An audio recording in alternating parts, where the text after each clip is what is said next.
there was a lot of frustration. You're right at the front lines, like right at the front line. You're the first contact with the patient, and the nurses there felt they weren't getting enough information on what protective equipment they should be wearing, and it would change on the daily. The screening changed almost daily as well.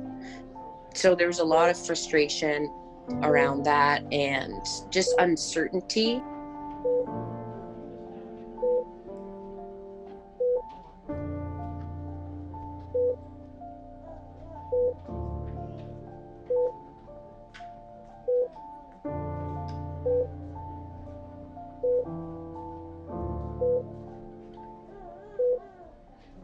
I don't like to use the word disorganized, but it is a bit disorganized because we're learning every day new things about the virus, and so are our educators and our management. So like, okay, you have to basically rely on checking your emails daily and then checking our work website for updated information.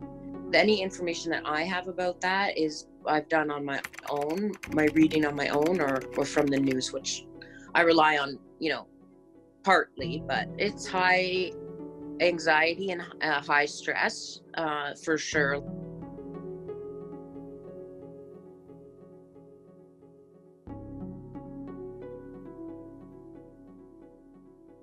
Well, originally it was, did you travel out, to these certain countries in the last 14 days? And travel was the only screening criteria that we had. And then it became fever and travel to these certain countries.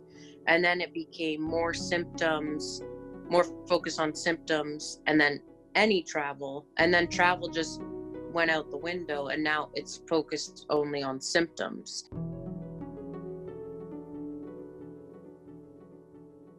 I think that was about the third week of March that they started screening the actual healthcare workers and not just the patients coming in.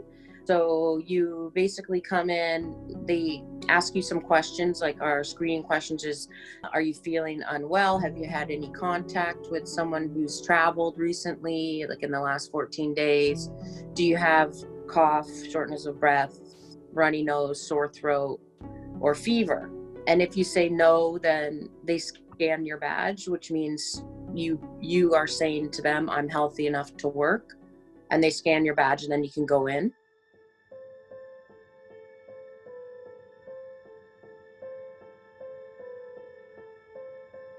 This has also changed, but the latest is that we wear gloves, our gowns, a mask, a surgical mask, and a face shield, plastic face shield.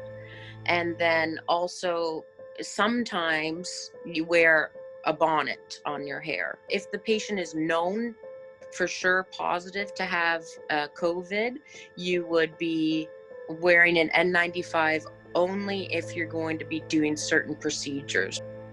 So I think it was March 24th, whatever the Tuesday night was, is that day we had an email saying, when you come into work tonight, starting at 7 p.m. tonight, you will be receiving 2 masks if you're in a patient-facing area.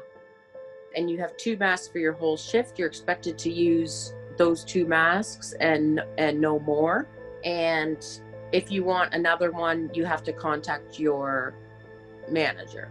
That tipped the scale for me when I no longer felt safe, because now I've been limited to 2 masks, and I work with patients that are, coughing all the time or very sick.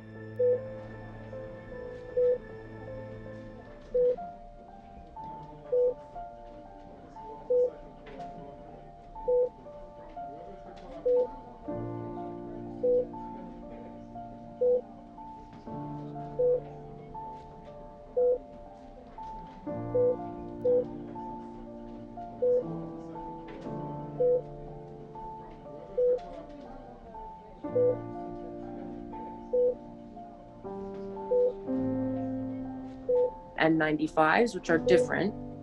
Those are more protective.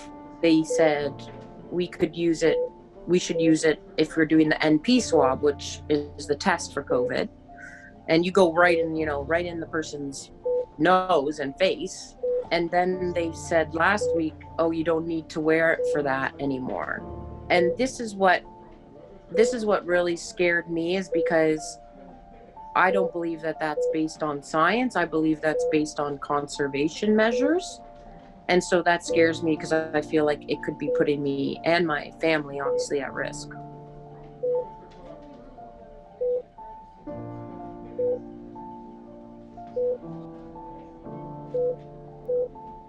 I know some doctors are that I've overheard have been staying, just in their basement or away from their families to protect them, but that's not an option for everybody, obviously.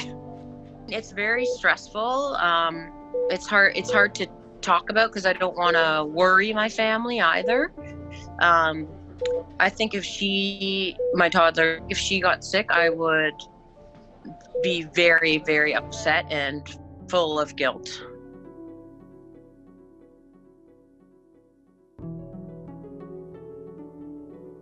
I mean, it makes me feel angry. It drives me crazy because I don't want to have to keep living like this either. And I know it's frustrating. Like, I get it. We want to be outside and doing stuff and going to the parks, but you can't. And we are running out of, no matter what they say, we're running out of the masks and the gear, right? So the longer we have to fight this, the less equipment and safety we're going to have in my job.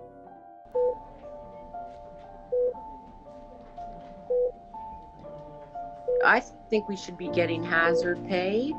I think those are issues that need to be brought to the media. To be honest, I think I'm struggling. Yeah. I've also lost, an outlet is the gym for me. So you lose that as an option really to let out that stress and anxiety. So yeah, I struggle every day. I make, my sister and I have a daily gratitude list that we send to each other. That's one thing that helps me, because there are a lot of things to be grateful for sure, but sometimes we forget about those things when we're in the midst of, feeling so panicked or anxious.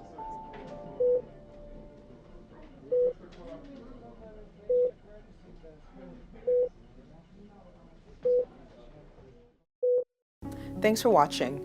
If you want to stay up to date on the latest breaking national and international news, be sure to subscribe to our channel, where we also dig into big issues around the world in our weekly series, Global News Explains.